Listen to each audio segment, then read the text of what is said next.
What's up, everybody? Welcome back to the channel. Okay, so I'm always saying that, hang on just a second. You've got the corporate press, the mainstream news, leftist Democrats, they're coming out and saying Donald Trump put a freeze on humanitarian assistance, on foreign aid.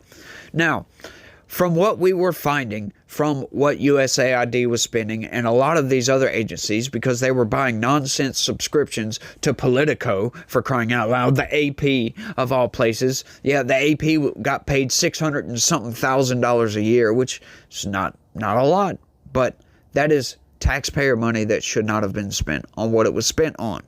But there was a lot of other corporate press outlets that were getting money from the federal government for these premium subscriptions that, yeah, I'm sorry, I never agreed to allow federal employees to read that much news, essentially. When I have ground news and I can go and it's an aggregator, for crying out loud. This video is not sponsored, by the way. I just love ground news because they give you the political leanings of all these corporate press outlets. They let you know how many left-wing sites are covering this, how many right-wing sites are covering this, how many centrists, their fact, accuracy ratings and all that good stuff. I love them, right? So it's just nonsense what the government was doing with our money, with the tax money, and it shouldn't be doing this. But so it's like, gender studies over here and a drag queen play over here in this country and blah, blah, blah. All these ridiculous programs, this left-wing, transgender, this ideology nonsense that they were trying to push to the whole world. That's not what U.S. aid is supposed to be. When you hear aid, that's not aid. That's funding an ideology. And people they keep calling it aid. Check this out, y'all. Trump's freeze on foreign aid could give China an opening on the world stage. Now, from my opinion of just that headline right off the top, no. I'm sorry. China is not going to be promoting gender studies in Afghanistan. They're not going to be sending money to Argentina to fund a drag queen play or something like that, right? Like whatever these nonsense programs do. But is that really what they're talking about here? Let's get into it. President Donald Trump's restrictions on foreign aid and targeting of a key agency funding programs around the world may be offering an opening to America's biggest adversary, China. Is that so, Associated Press? From the dismantling of the U.S. Agency for International Development to quitting international groups, Trump's drastic America First moves have raised concerns among some lawmakers and experts about whether the U.S. is ceding global influence to its rivals, especially at a time when Washington is fretting over Beijing's growing clout at the cost of American interests. Now, that would have to speak that we're giving up soft power. Now, I've talked about soft power before in the past, in reference to mainly in Ukraine, that what happened in Russia is they lost the soft power battle. So they had to turn it to hard power or military power to go in and seize that land to get their access to the Black Sea, because they were getting cut off. Ukraine cut off the water supply or whatever to Crimea. They were trying to cut off supplies to that area. And, Russia has a military base, and they're like, we can't have that. That was part of the reason for that invasion, that outright invasion. Now, once again, I'm not saying that's a justification. There is no justification outside of having somebody fire missiles into your country or invading your country for you to invade another country. Lose a soft power battle, you lose that battle. That doesn't justify the illegal invasion, if they want to call it illegal invasion. But, that term makes absolutely no sense when you think about it, because all invasions are illegal, once again. Because if you get invaded, yeah, that was just retaliatory. That's not really you invading them. I mean, you could invade them, but you're at war at that point. There are no rules in war. I don't care what anybody tells you. I know. There's supposed to be a code that we have to go by, and we try to abide by those rules, but that's not really what I'm talking about. But let's keep going. Let's keep going. Foreign assistance offered the U.S. a source of soft power, allowing it to cultivate goodwill, build alliances, and counter adversaries in a bid to shore up national security without having to dispatch troops, weapons, or other more coercive measures. In Cambodia, the contrast could not be sharper than China sending $4.4 million to support demining operations as Trump halted a $6.3 million grant from the State Department's Office of Weapons Removal and Abatement, partly meant to clear U.S. origin unexploded ordnance as the remnants of the war. Now, I want to kind of dig in on that a little bit. Okay, so we were never at war with Cambodia. Now, if they're talking about Vietnam, which is right there, why were we placing mines in Cambodia, for crying out loud? That doesn't make any sense. And you mean to tell me that obviously this has been going on for a while, and we still haven't got all those mines cleared yet? Well, hang on. We buried the mines. Aren't we supposed to know where they're at? That's just absurd on our part, for crying out loud. How come we haven't had that cleared out yet? And why is China helping, I wonder? Right? This is not what they're talking about with soft power. Yeah, I think that, Donald Trump has every right to look into this to see if it's legitimate, because that's $6.3 million that we might not need to be spending. Right? It's just absurd for the corporate press to come in and saying, oh, he's giving up influence to China because Donald Trump wants to look at all these programs and see if they're legit or not. I think that's a very responsible thing to do. How can you argue otherwise? To look at these programs, to make sure we don't have rogue actors in our government funding things that we shouldn't be funding, or even funding programs that don't even really exist because they decided, hey, I've got all this power in the federal government and there's no oversight for this. We can just make up this program and launder money into other countries, for crying out loud. Like, what is the problem with going in to check all this? I don't understand the argument on this. It's just a simple emotional argument coming from the corporate press, and this is all I get from anybody ever. It's all emotional arguments as to why Donald Trump is shutting all this down, or why he shouldn't be shutting it down, why we should allow this money to continue to fly out the freaking door. All I get is emotional arguments constantly. Right? Because there are no other arguments. Yes, it is a good idea. Look into this, put a freeze on it, halt it for a second. He's not stopping none of this. He's just putting a freeze on it temporarily while we investigate this to make sure that there's no nefarious actions going on and they're spending U.S. tax dollars on wasted nonsense or stuff that doesn't even really exist. Right? I just don't see the argument otherwise. And they're calling it foreign aid, y'all. Yeah, I think we should be shutting all this stuff down. Asked if the U.S. was giving China and Russia an opening for greater global influence, National Security Advisor Mike Waltz denied that, telling NBC's Meet the Press recently that all too often these missions and these programs are not in line with strategic U.S. interests, like pushing back on China. In Panama, the Trump administration got the government to quit the Belt and Road Initiative, Beijing's flagship overseas development program, prompting condemnation from China. Now, I would argue that that is a very good example of soft power, getting them to quit that, because from what we can tell, right, China does all of these. It's pretty much a debt. They're indebted to China to do this, right? And they do things like, I forget the news article, and it was a long time ago, and I forget exactly what it was essentially. I'm doing this based off of memory, so I apologize if I get some of the minor details wrong. But China comes in and says, we're going to build this port or whatever, right? And then I think it was Venezuela. I can't remember that for sure.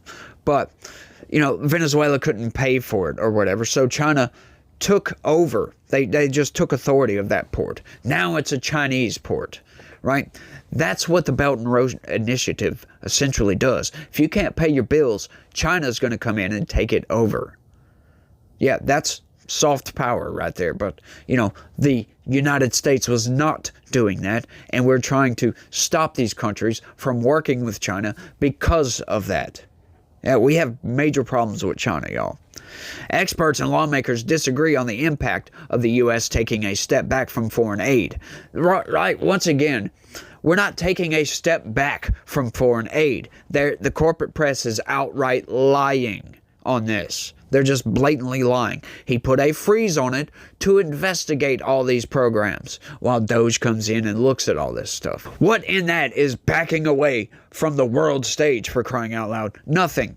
It's putting a pause on it. We need to investigate. We think there's some underhanded money laundering schemes going on, so we want to take a look at this. We're just putting a freeze on it. But the corporate press, they keep telling you, oh, well, they're just stopping humanitarian aid. All this foreign aid is just going nowhere. We're backing off the world stage. We're giving up soft power. We're ceding ground to China. That's what they're trying to make you do. Once again, it's an emotional argument meant to make you fear Donald Trump. Make you think Donald Trump is evil Orange Man and Orange Man is bad. Don't forget that. But it's nonsense. Think a little bit deeper with your brain thoughts there. That's all you got to do. Taking a step back. Lawsuits are challenging the administration's freeze on foreign assistance and moves against USAID with temporary holds on some of those efforts. No, not some of them, all of them. He's putting a temporary hold on everything outside of humanitarian assistance. But once again, that doesn't stop the mainstream narrative machine from telling you, oh, starving, there's kids starving in Sudan now because Donald Trump is evil. And evil is Orange Man. Orange Man is bad. Orange Man make graph go down. The second Trump administration will deliver the goal for China of wielding greater global influence. Feng Zhang, a visiting scholar at Yale Law School's Paul Tsai China Center, said at a recent debate in Washington, yeah, we're just going to take his word for it. Yeah, he doesn't sound like a CCP member. I'm just saying. That was just a blatant accusation that I have no evidence for, by the way. So, take that. As a matter of fact, don't even remember that part of this video. I just threw that out there just for the hell of it, y'all. Senator Andy Kim, a Democrat from New Jersey, was worried for the same reason. China doesn't even need to fight for their influence around the world now because of our own effort, Kim said recently on Meet the Press. Rep. John Moolenaar, a Republican from Michigan who chairs the House Select Committee on the Chinese Communist Party, said it could be time for change on foreign assistance. I think as we dig into this, we're going to find out what's been working and what hasn't been working, he said. And then, how do we innovate to a new way of promoting American interests, American values, and being clear on what those values are? Dennis Wilder, a senior fellow at the Initiative for U.S.-China Dialogue on Global Issues at Georgetown University, said global influence goes beyond foreign aid, with the U.S. commanding the world's most powerful military and its dollar dominating the financial system. Let's not accept at face value that China is ready or able to step in where the U.S. may be leaving a vacuum, Wilder said. The Chinese embassy in Washington said Beijing is willing to work with all countries and parties, including the U.S., to strengthen exchanges and cooperation in the field of development so as to promote common development and prosperity among all countries. Of course, that is just a blanket generic statement from the Chinese Communist Party, who really cares about what they say. But, foreign aid is not really soft power all that much. I tell you what is soft power a lot. Trade agreements. And military just moving all around. Like our Navy is one of the largest soft power, organizations, if you will, because That's always in the back of people's minds. The United States Navy is always moving all over the place. You know, that we do a lot of operations all over the world in all these oceans protecting world trade. We are pretty much the world police when it comes to, you know, the oceans, protecting these cargo ships, whatever it may be. Any ship in international waters are protected by the United States for the most part. I mean, you still have your pirates out there, you know, Somalian pirates and all that. They got pirates all over the place. But, you know, for the most part, that is a turnoff. They try to operate around U.S. Navy because we're always operating all over the damn place. China doesn't like that very much, right? So we do have a lot of soft power influence. But I think you get more soft power through trade negotiations and working with other partners to push China out, right? Like these tariffs Donald Trump is pushing around. You know, the left and Democrats say, oh, well, that's going to be inflationary. Well, sure, but you're missing the point on these. Right? And they always forget to tell you that, you know, the tariffs are only going to affect Chinese goods or, you know, whatever country that is being tariffed. It's only going to affect goods from that country.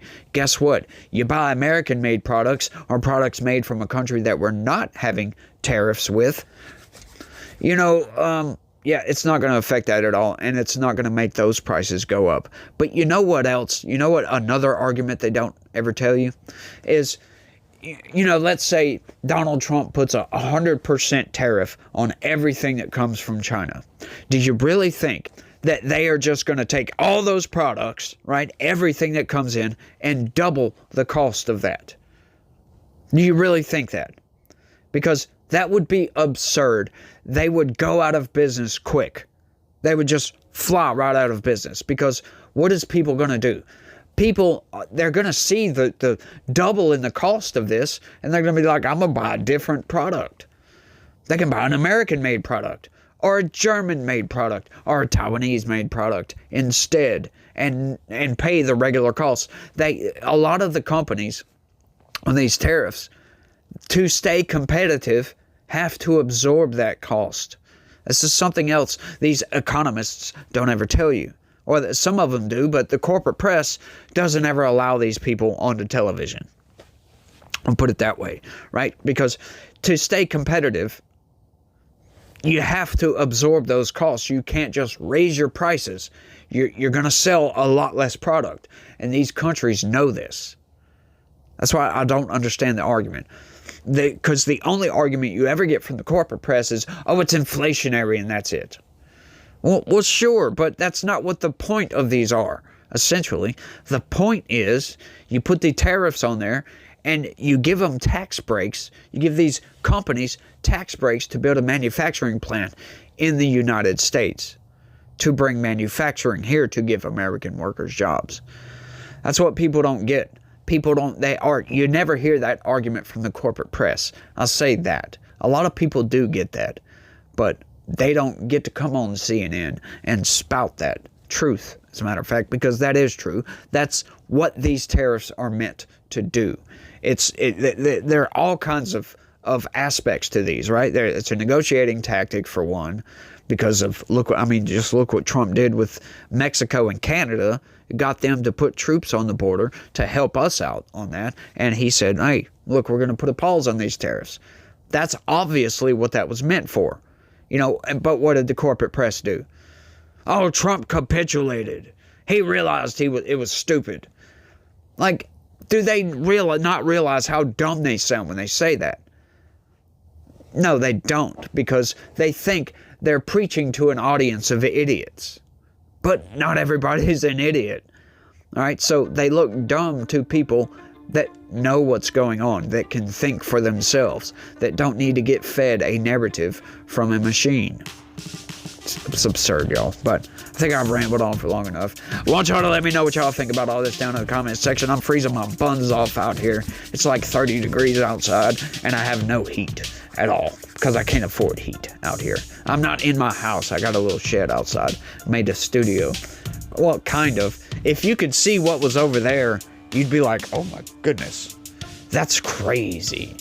I'm not going to show you right now. I might show you one day. I'll tell you what. For anybody that gets to this part of the video, leave a comment down below and let me know if you want to see the rest of my building right here. It's crazy. Crazy small, that is, but let me know. I'll show you one day. But y'all let me know what y'all think. Don't forget to smash that like button. Subscribe if you're new around here. Share the video anywhere and all over the place. I know, that was different. I try to be different sometimes. But y'all get the point. Y'all try to have a good day and stay legitical. Peace. I'm iced. It's cold, man.